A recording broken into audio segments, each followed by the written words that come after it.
ஹரே கிருஷ்ணா ஹரே கிருஷ்ணா கிருஷ்ணா கிருஷ்ணா ஹரே ஹரே, ஹரே ராமா ஹரே ராமா ராமா ராமா ஹரே ஹரே. குட்டி கதைகள் 143. இதில் பகவான் ஸ்ரீ கிருஷ்ணரின் தோற்றம் எனும் கதை காண்போம். இப்பொழுது தேவர்கள் அனைவரும் பிரார்த்தனை செய்கின்றார்கள். ஓ அன்பான முழுமுதற் கடவுள் மற்றும் பரம புருஷ பகவான் ஸ்ரீ கிருஷ்ணரே, நீங்கள் யதுகுலத்தின் திலகமாக தோன்றுகின்றீர்கள். உமது திருப்பாதார இந்தங்களில் நாங்கள் பணிகின்றோம். இந்த அவதாரத்துக்கு முன்பு நீங்கள் மீனாகவும் குதிரையாகவும் ஆமையாகவும் அன்னமாகவும் ராமச்சந்திரராகவும் பரசுராமராகவும் அவதரித்து உள்ளீர்கள். பக்தர்களை காப்பதற்காக என தோன்றி உள்ளீர்கள். தற்போது முழுமுதற் கடவுளாக தோன்ற இருக்கின்றீர்கள். இந்த அவதாரத்திலும் அதே போன்ற பாதுகாப்பை 3 உலகங்களிலும் எமக்கு அளித்து அமைதியாக வாழ்வதில் எங்களுக்கு ஏற்படும் தடைகளை நீக்கி அருள வேண்டுகின்றோம். இப்பொழுது தேவர்கள் மேலும் கூறினார்கள். ஓ அன்பான அன்னை தேவகி அவர்களே, முழுமுதற் கடவுள் தமது முழு வெளியீடுகளான பரிவாரங்கள் உடன் உனது கற்பத்தில் இருக்கின்றார். ஆதி புருஷனான அவர் எங்களின் நலனுக்காக தோன்றுகின்றார். எனவே ஓஜ ராஜனான உனது சகோதரன் கம்சனுக்கு நீ அஞ்ச வேண்டாம். உனது மகனான பகவான் கிருஷ்ணர் ஆதி புருஷன் ஆவார். நெறி தவறாதவர்களான யது வம்சத்தினரை காப்பாற்றுவதற்காக தோன்றுகின்றார். அவர் தனியாக அல்லாமல் அடுத்த நிறை சக்தியான பலராமருடன் தோன்ற இருக்கின்றார். தனது பல குழந்தைகளை கம்சன் கொன்று இருந்ததால் தேவகி அவன் இடம் மிகுந்த அச்சம் கொண்டு இருந்தால் பகவான் கிருஷ்ணரை பற்றிய கவலை அவளை பீடித்து இருந்தது. தேவையை அமைதி பெறச் செய்வதற்காக எல்லா தேவர்களும் தம் மனைவியுடன் அடிக்கடி அவளை சந்தித்து அவளின் மகன் கம்சனால் கொல்லப்படுவான் என்று எண்ணி அஞ்ச வேண்டாம் என கூறி உற்சாகப்படுத்தி உள்ளார்கள். இப்பொழுது தேவகியின் கற்பத்தில் இருந்த பகவான் கிருஷ்ணர் பூமி பாரத்தை குறைப்பதற்காக மட்டும் இல்லாமல் குறிப்பாக யது வம்சத்தை பாதுகாப்பதற்காகவே தோன்றுவதால் நிச்சயமாக தேவகியையும் வசுதேவரையும் காப்பாற்றுவார் என்பது உறுதி கூறினார்கள். இப்பொழுது ஒவ்வொருவரின் இதயத்திலும் வீற்றிருக்கும் பகவானாகிய விஷ்ணு இரவின் இருளில் தேவகி முன்பு முழுமுதற் கடவுளாக தோன்றினார். அவளும் ஒரு தேவதையாக தோன்றினாள். அப்போது பகவானாகிய விஷ்ணு கீழ்திசை வானில் தோன்றும் பூரண சந்திரனை போன்று விளங்கினார். கிருஷ்ணர் தேய்பிறையின் 8வது நாளன்று தோன்றியிருக்கும் போது பூரண சந்திரன் உதித்து இருக்க முடியுமா என ஆட்சேபிக்கலாம். இதற்கு விடையாக கிருஷ்ணர் சந்திர வம்சத்தில் வந்தவர் ஆகையால் அன்றைய இரவில் சந்திரன் முழுமை பெறாதவனாக இருந்தாலும் மகிழ்ச்சியின் மிகுதியாலும் பகவான் கிருஷ்ணரின் அருளாலும் முழுமையாக தோன்றினான் என கூறப்படுகின்றது. இப்பொழுது 4 கைகளுடன் கைகளில் சங்கும் கதையும் சக்கரமும் தாமரையும் தாங்கி ஸ்ரீ வத்சக்குரியுடன் கஸ்துப ஆரத்தை அணிந்து மஞ்சள் பட்டாடை உடுத்தி கார்மேகம் போல ஒளி வீசி வைடூரிய மகுடமும் விலை மதிப்பற்ற கங்கணங்களும் காதணிகளும் பிற ஆபரணங்களும் உடல் முழுவதும் அணிந்து சிரசில் அடர்ந்த முடியுடன் தோன்றிய அந்த அற்புதமான குழந்தையை வசுதேவர் கண்டார். அந்த குழந்தையின் அசாதாரணமான அம்சங்களைக் கண்டு வசுதேவர் ஆச்சரியத்தில் மூழ்கி போனார். புதிதாக பிறந்த குழந்தைக்கு இத்தனை அலங்காரங்களும் எப்படி ஏற்பட்டன? எனவே பகவானாகிய கிருஷ்ணர் தோன்றிவிட்டார் என்பதை அவர் புரிந்து கொண்டு பரவசம் அடைந்தார். இப்பொழுது கம்சனின் சிறையில் கட்டுண்டிருக்கும் தனக்கு முழுமுதற் கடவுள் தனது ஆதி ரூபத்தில் அப்படியே குழந்தையாக பிறந்து இருப்பதைக் கண்ட வசுதேவர் மிகுந்த பணிவுடன் ஆச்சரியம் அடைந்தார். மண் உலகில் எந்த ஒரு குழந்தையும் 4 கைகளுடன் ஆடை ஆபரணங்களால் அலங்கரிக்கப்பட்டு முழுமுதற் கடவுளின் எல்லா சிறப்புகளையும் தாங்கி தோன்றுவது கிடையாது. வசுதேவர் அந்த குழந்தையை மீண்டும் மீண்டும் பார்த்தார். அந்த சுப வேலையை எப்படி கொண்டாடுவது என யோசிக்கல் ஆனார். இப்பொழுது நான் சிறையில் அடைபட்டு இருந்தாலும் என் வீட்டில் முழுமுதற் கடவுளை தோன்றியிருக்கிறார். ஆகையால் எத்தனை கோடி வகைகளில் நான் இந்த நல்ல நேரத்தை கொண்டாட வேண்டும் என நினைத்தார். இப்பொழுது புதிதாக பிறந்திருக்கும் குழந்தை புருஷோத்தமரான முழுமுதற் கடவுளே என நிச்சயமாக அறிந்த வசுதேவர் சிரம் தாழ்த்தி கை கூப்பி அவரை துதித்தார். அப்போது வசுதேவர் பரமான நிலை அடைந்து இருந்தார். கம்சனை பற்றிய பயமெல்லாம் அவரை விட்டு அறவே நீங்கி இருந்தன. புதிய குழந்தையும் தன் ஜோதியை பிறந்த அறை முழுவதும் பரப்பியது. இப்பொழுது வசுதேவர் பிரார்த்தனை செய்தார். ஓ எனது பகவானே, நீங்கள் உன்னத ஆளுநர், முழுமுதற் கடவுள், மகோ உன்னதர், பிரபஞ்சத்தில் ஒழுங்கை நிலைநாட்டுபவர். நீங்கள் உன்னத ஆளுநர் ஆனாலும் மிகுந்த கருணையுடன் எனது இல்லத்தில் பிறந்து இருக்கின்றீர்கள். அரசர்களைப் போல் உடை அணிந்துள்ள அரக்கர்களையும் அவர்களை பின்பற்றுபவர்களை கொள்வதை நோக்கமாக கொண்டு நீங்கள் அவதரித்து உள்ளீர்கள். அவர்கள் எல்லோரையும் அவரை பின்பற்றுபவர்களையும் அவர்களின் போர் வீரர்களையும் நீங்கள் கொள்வீர்கள் என்பது நான் நிச்சயமாக அறிவேன். அது மட்டும் இல்லாமல் பண்பற்ற கம்சனையும் அவனை பின்பற்றுபவர்களையும் அழிப்பதற்காக நீங்கள் தோன்றியிருக்கிறீர்கள் என்பதை நான் அறிவேன்.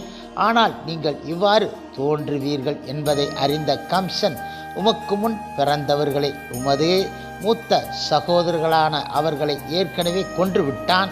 இப்போது அவன் நீங்கள் பிறக்கும் செய்திக்காக காத்து இருக்கின்றான். அந்த செய்தி கிடைத்தவுடன் எல்லா வகையான ஆயுதங்களையும் எடுத்துக்கொண்டு உம்மை கொள்வதற்கு வருவான். இவ்வாறாக வசுதேவர் பிரார்த்தனை செய்தார்.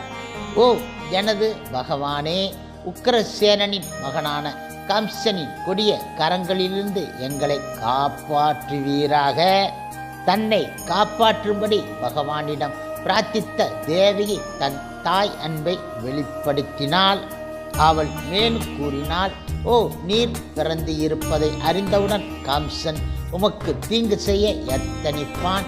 எனவே தயவு செய்து எங்களின் ஜட கண்களில் படாமல் நீங்கள் மறைந்து இருக்க வேண்டும். அதாவது ஒரு சாதாரண குழந்தையின் வடிவத்தை மேற்கொள்ளும்படி அவள் பகவான் கிருஷ்ணரை வேண்டுகின்றாள். கம்சனிடம் நான் அஞ்சுவதற்கான ஒரே காரணம் உமது வருகை. என் பகவானான மதுசூதனரே, நீங்கள் பிறந்து இருப்பதை கம்சன் அறிந்திருக்கக்கூடும்.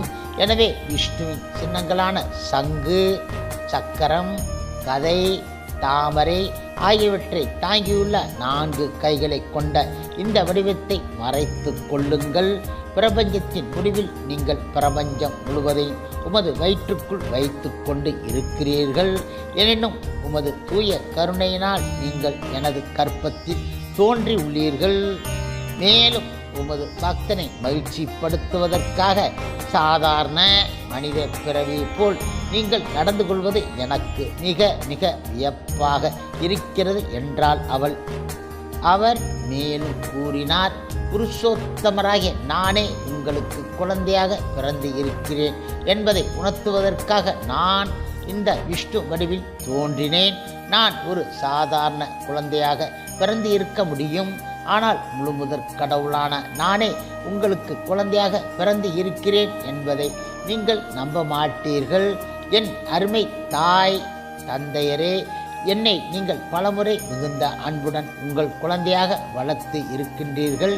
எனவே நான் உங்களுக்கு மிக மிக கடமைப்பட்டு இருக்கிறேன். இப்பொழுது என்னை பற்றி நீங்கள் மிக கவலை உற்று இருக்கிறீர்கள். கம்சனிடம் அச்சம் கொண்டு இருக்கிறீர்கள் என்பதை நான் அறிவேன். எனவே என்னை கோகுலத்திற்கு உடனடியாக எடுத்துச் சென்று யசோதாவுக்கு பிறந்திருக்கும் பெண் குழந்தைக்கு பதிலாக வைத்து விடும்படி நான் உங்களுக்கு கட்டளையிடுகிறேன் என்றார் அவர். இப்பொழுது தனது தாய் தந்தையரிடம் இவ்வாறு கூறிவிட்டு பகவான் கிருஷ்ணர் தன்னை ஒரு சாதாரண குழந்தையாக மாற்றிக்கொண்டு மௌனம் ஆகிவிட்டார்.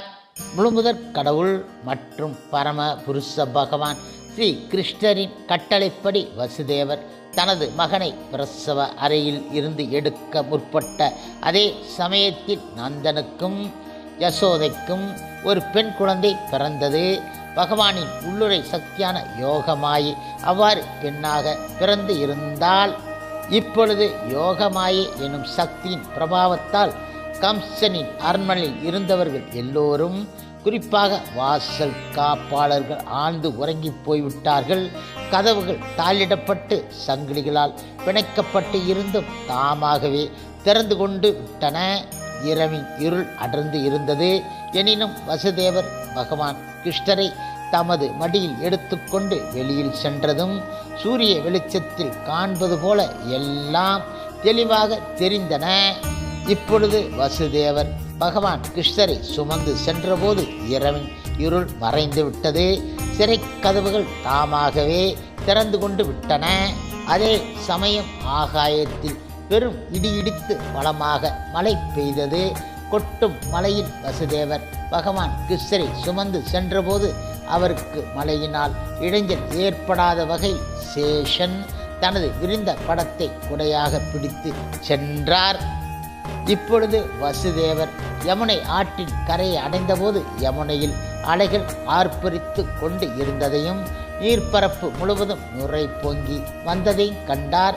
ஆனால் கொந்தளித்த நிலையிலும் வசுதேவர் கடந்து செல்வதற்கு வசதியாக நதி மத்தியில் பிளவு ஏற்படுத்தி அவருக்கு வழிவகுத்து கொடுத்தது. இது ஸ்ரீராமர் கடந்து செல்வதற்கு வசதியாக இந்து மகா சமுத்திரம் வழி ஏற்படுத்தியது போன்று இருந்தன. இப்படியாக வசுதேவர் யமுனை நதியை கடந்து சென்று கோகுலத்தில் இருந்த நந்த மகாராஜாவின் அரண்மனையை சென்று அடைந்தபோது கோபாலர்கள் எல்லாம் ஆழ்ந்த நித்திரையில் இருந்ததை கண்டார். அந்த சூழ்நிலையை பயன்படுத்தி கொண்டு வசுதேவர் யசோதின் வீட்டிற்கு சென்று எந்தவித சிரமம் இல்லாமல் ஆண் குழந்தையையும் பெண் குழந்தையும் மாற்றி வைத்துவிட்டு பெண் குழந்தையை எடுத்துக்கொண்டு ஓசைப்படாமல் வெளியேறிவிட்டார். மீண்டும் கம்சனின் சிறையை அடைந்தபோது அவனுக்கு சந்தேகம் ஏற்படாதபடி விலங்குகளையும் திரும்ப பூட்டிக் கொண்டார். அன்னை யசோதை தனக்கு குழந்தை பிறந்ததை அறிந்து இருந்தால், ஆனால் மகப்பேறு காரணமாக களைத்து இருந்ததால் நன்றாக உறங்கிக் கொண்டு இருந்தால். அவள் விழித்து எழுந்தபோது தனக்கு பிறந்தது ஆனா பெண்ணா என்பது அவளுக்கு நினைவு இருக்கவில்லை. இப்பொழுது வசுதேவர் எல்லா கதவுகளையும் வாசல்களையும் சரி செய்த பின்பு காவலர்கள் விழித்தெழுந்து புதிதாக பிறந்த குழந்தையின் அழுகுரலை கேட்டார்கள். குழந்தை பிறக்கும் செய்திக்காக கம்சன் காத்து இருந்ததால் காவலர்கள் உடனே அவனிடம் சென்று குழந்தை பிறந்திருப்பதை அறிவித்து விட்டார்கள். இப்பொழுது கம்சன் படுக்கையில் இருந்து எழுந்து வந்து, ஓ, என் வாழ்வை முடிக்க இருக்கும் யமன் வந்து விட்டான் என கூறினான். மரணம் தன்னை அணுகி வருவதை உணர்ந்த கம்சன் திடுக்கிட்டான். அவனது மயிர்கால்கள் குத்திட்டன. குழந்தை பிறந்து இருந்த இடத்தை நோக்கி உடனே புறப்பட்டு வந்தான். தமையன் வருவதைக் கண்ட தேவகி ஈனமான குரலில் கம்சனிடம் வேண்டிக் கொண்டாள், ஓ அன்புள்ள சகோதரனே, இந்த பெண் குழந்தையை கொல்ல வேண்டாம். இந்த குழந்தை உன் மகனுக்கு மனைவி ஆவாள் என்று நான் வாக்களிக்கிறேன். எனவே அதை கொல்லாதே. பெண் குழந்தையால் உன் மரணம் ஏற்பட போவது கிடையாது. முன் கிடைத்த குறியின்படி நீ ஒரு ஆண் குழந்தையால் கொல்லப்படுவாய். எனவே இவளை கொல்லாதே என்றாள் அவள். மேலும் என் பல குழந்தைகளை பிறந்தவுடன் நீ கொன்று விட்டாய். சூரிய ஒளியைப் போன்ற பிரகாசத்துடன் அவை பிறந்து இருந்தன. அவற்றையெல்லாம் நீ கொன்று விட்டாய். அது உன் குற்றம் கிடையாது. என் குழந்தைகளை கொல்லும்படி உன் அசுர நண்பர்கள் உனக்கு ஆலோசனை வழங்கி இருந்தார்கள். ஆனால் இந்த முறை நீ இந்த பெண் குழந்தை விட்டு விடுவாயாக. அவள் என் மகளாக வளரட்டும் என்றாள் அவள். கொடியவனான கம்சன் தன் சகோதரின் உருக்கமான பிரார்த்தனைகளை கேட்கவில்லை. சகோதரியை கடிந்து கொள்ளும் வகையில் அவன் குழந்தை அவள் இடமிருந்து பறித்து கல்தரையில் இரக்கமின்றி மோதி அடிப்பதற்கு முற்பட்டான். சொந்த நலனுக்காக உறவுகளையெல்லாம் உதாசீனப்படுத்தும் கொடுமைமிக்க கம்சனாவான். இப்பொழுது உடனே அந்த பெண் குழந்தை கம்சனின் கையில் இருந்து நழுவி ஆகாயத்தை நோக்கி சென்று வில், வேல், அம்புகள், மணி, சங்கு, சக்கரம், கதை, கேடயம் ஆகியவற்றை தாங்கிய 8 கைகளுடன் நேர்த்தியான ஆடையை அணிந்து ஆபரணங்களால் அலங்கரிக்கப்பட்டு விஷ்ணுவின் இளைய சகோதரியாக காட்சியளித்தாள். குழந்தையின் தோற்றத்தை கண்ட தேவர்கள் அவள் உண்மையில் துர்காதேவி என்பதை புரிந்து கொண்டார்கள். சித்தலோகம், சாரணலோகம், கந்தர்வலோகம், அப்சரலோகம், கிண்ணரலோகம், உரகலோகம் ஆகிய தம் லோகங்களிலிருந்து பரிசு பொருட்களை கொண்டு வந்து தந்து பிரார்த்திக்க தொடங்கிவிட்டார்கள். துர்காதேவி மேல் இருந்தபடியே கம்சனை நோக்கி கூறினாள், ஓ கொடிய கம்சா, என்னை நீ எப்படி கொல்ல முடியும்? உன்னை கொல்ல இருக்கும் குழந்தை எனக்கு முன்பாகவே இந்த உலகில் எங்கோ பிறந்து இருக்கிறது. உன் அப்பாவி சகோதரியிடம் இவ்வளவு கொடுமையாக நடந்து கொள்ளாதே. இந்த தோற்றத்திற்கு பின் துர்க்கையை உலகின் பல பாகங்களில் பலரும் பல பெயர்களால் அழைக்கலானார்கள். இந்த சொற்களை கேட்ட கம்சன் பெரும் அச்சத்திற்கு உள்ளாகிவிட்டான். அனுதாபத்தின் காரணமாக அவன் வசுதேவரையும் தேவையையும் கட்டு அவிழ்த்து விடுதலை செய்து மிகுந்த பணிவுடன் அவர்களிடம் கூறலானான், ஓ அன்பான தங்கையே, மைத்துனரே, என் சொந்த மருமக்களை கொன்று நான் அசுரத்தனமாக நடந்து கொண்டு விட்டேன். நமது நெருங்கிய உறவை மறந்து இருந்தேன். எனது இந்த செயல்களின் விளைவு என்னவாக இருக்கும் என்பது எனக்கு தெரியவில்லை. பிரம்மஹத்தி குற்றத்திற்கு ஆளாபவர்கள் அனுப்பப்படும் நரகத்திற்கு நானும் போக நேரிடலாம். ஆனால் அசரீரின் வாக்கு உண்மை ஆகாததை காண ஆச்சரியமாக இருக்கின்றது என்றான் அவன்.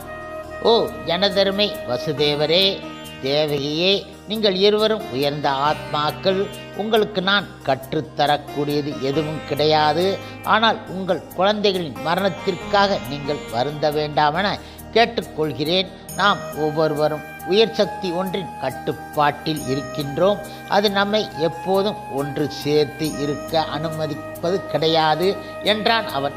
இப்பொழுது மனமாற்றம் அடைந்த கம்சன் சகோதரி தேவகி மற்றும் மைத்துனர் வசுதேவரிடம் விடைபெற்று கொண்டு மனப்பாரம் குறைந்தவனாக வீட்டிற்கு திரும்பினான்.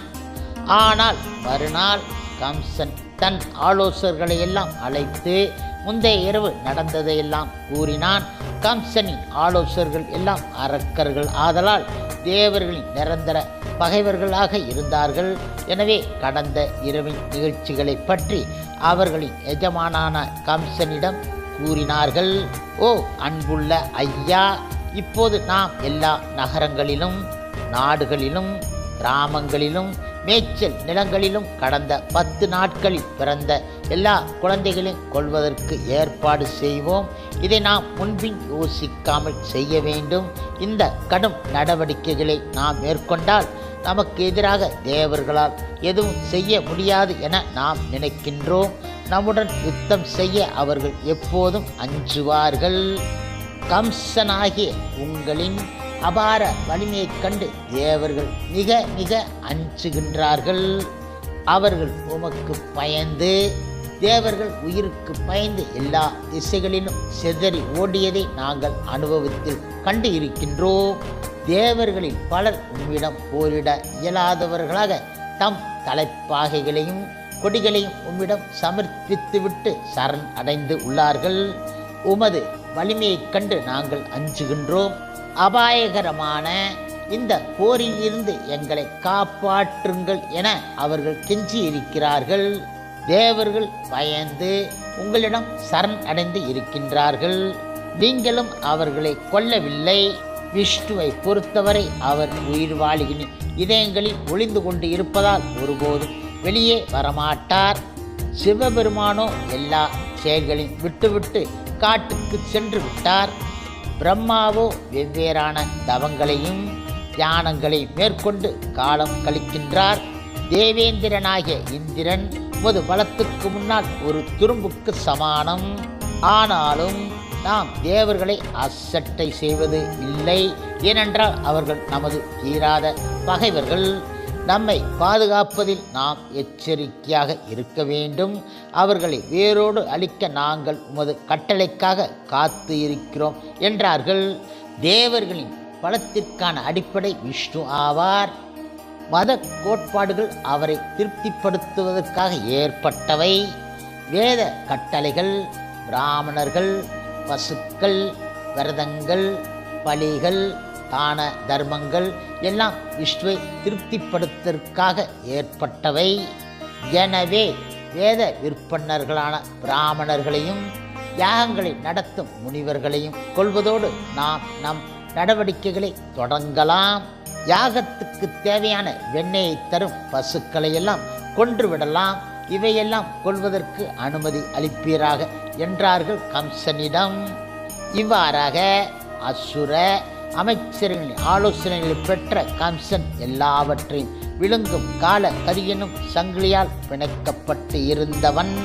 ஆரம்பத்தில் இருந்தே பெருத்த அயோக்கியனாக விளங்கியவன். இப்பொழுது பிராமணர்களுக்கு தொல்லை கொடுக்க முடிவு எடுத்து விட்டான். நல்ல நடத்தையுள்ள எல்லோரையும் துன்புறுத்தும்படி கட்டளையிட்டு விட்டு அவன் தன் இல்லத்துக்கு சென்று விட்டான். இப்படிப்பட்ட அசுரர்களின் செயல்கள் ஒருவனின் ஆயுட்காலத்தை குறைக்கவே செய்யும். அசுரர்கள் இவ்வாறாக தம் மரண நேரத்தை துரிதப்படுத்தி கொண்டு விட்டார்கள். புனிதர்களுக்கு தொல்லை கொடுப்பவன் அகால மரணம் அடைகின்றான் என்பது மட்டும் கிடையாது. அது கோரம் மிகுந்த செயலாகையால் அவ்வாறு செய்பவன் படிப்படியாக தனது அழகு, புகழ், தர்மம் ஆகியவற்றை இழப்பது மட்டுமின்றி அவன் உயர்நிலை கிரகங்களை சென்று அடைவதும் தடைபடுகின்றது. மேலும் அசுரர்கள் நற்பேற்றுக்கான வாய்ப்புகளை குறைத்துக் கொள்கின்றார்கள். இப்பொழுது பக்தர்களுக்கும் பிராமணர்களுக்கும் தீங்கு இழைப்பவர்கள் முழுமுதற் கடவுள் பகவான் கிருஷ்ணரின் திருப்பாத கமலங்களை நிந்திப்பவர்களை விட பெரிய பாவம் செய்தவர்கள் ஆகிவிடுகின்றார்கள்.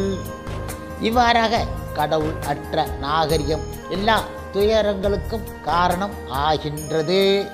ஹரே கிருஷ்ணா ஹரே கிருஷ்ணா கிருஷ்ணா கிருஷ்ணா ஹரே ஹரே, ஹரே ராமா ஹரே ராமா ராமா ராமா ஹரே ஹரே.